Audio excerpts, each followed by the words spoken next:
I was contacted by Attorney Mosque last year, and they did come in and concerning the Muhammad Ali Act in MMA. And like I said to him, he contacted me about 2 weeks ago and asked to speak again.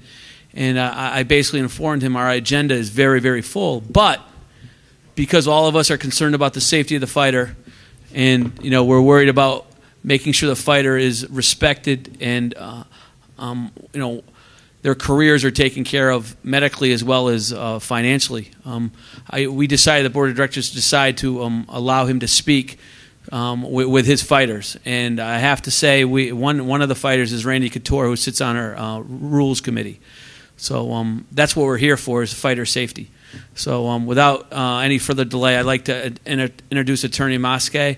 And you have about 10 minutes. And then we're going to get back into matchmaking. So quickly, please.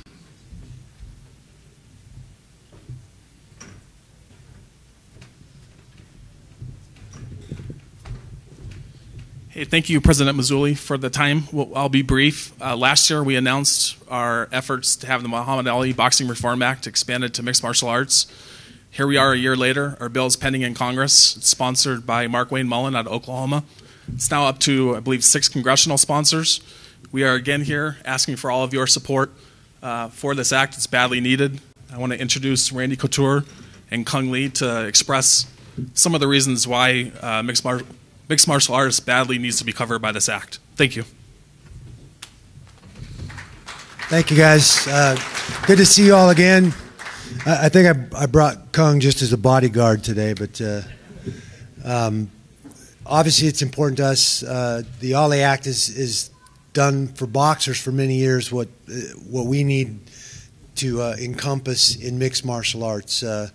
The transparency in the ranking system, transparency in money that's made by promoters, and having that stuff disclosed, a unified contract for all the fighters are all things that the Ali Act addresses for boxers, and right now it does not address for mixed martial arts. And unfortunately, there are many of us athletes, obviously I'm retired now, but have been from the ground up, in my opinion, taken advantage of by many of the promotions out there.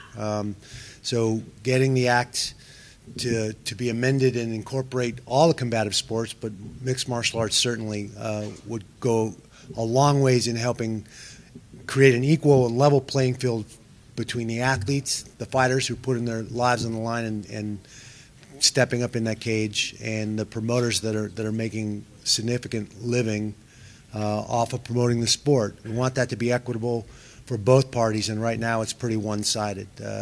As an example, the UFC, which is probably the top promotion in the sport, just sold for $4 billion. They've owned the company since 2000.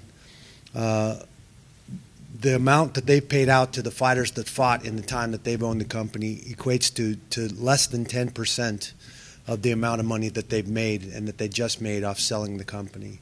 And so I think there's a problem with that equation.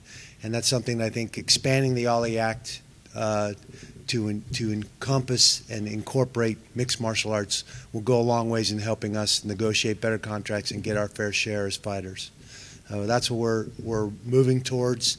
Again, as fighters, trying to run towards regulation, trying to make our sport better for the future and make it equitable for both the promoter and the fighters moving forward. So we thank you guys for your time. We thank you for your support. And good to see you all again today.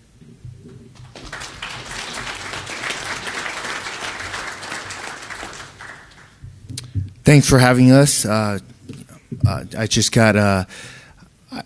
didn't realize how much support we have right now with 15 world champions, three UFC Hall of Famers, over 300 professional mixed martial artists that all have signed the petition. So any more support that we can get would be amazing. And I think definitely boxing has the Ali Act, and we definitely need the Ali Act expansion for the fighters that are very active, and even the ones that have retired, and the future MMA fighters could be one of your sons one day. So support now and don't have to do it later.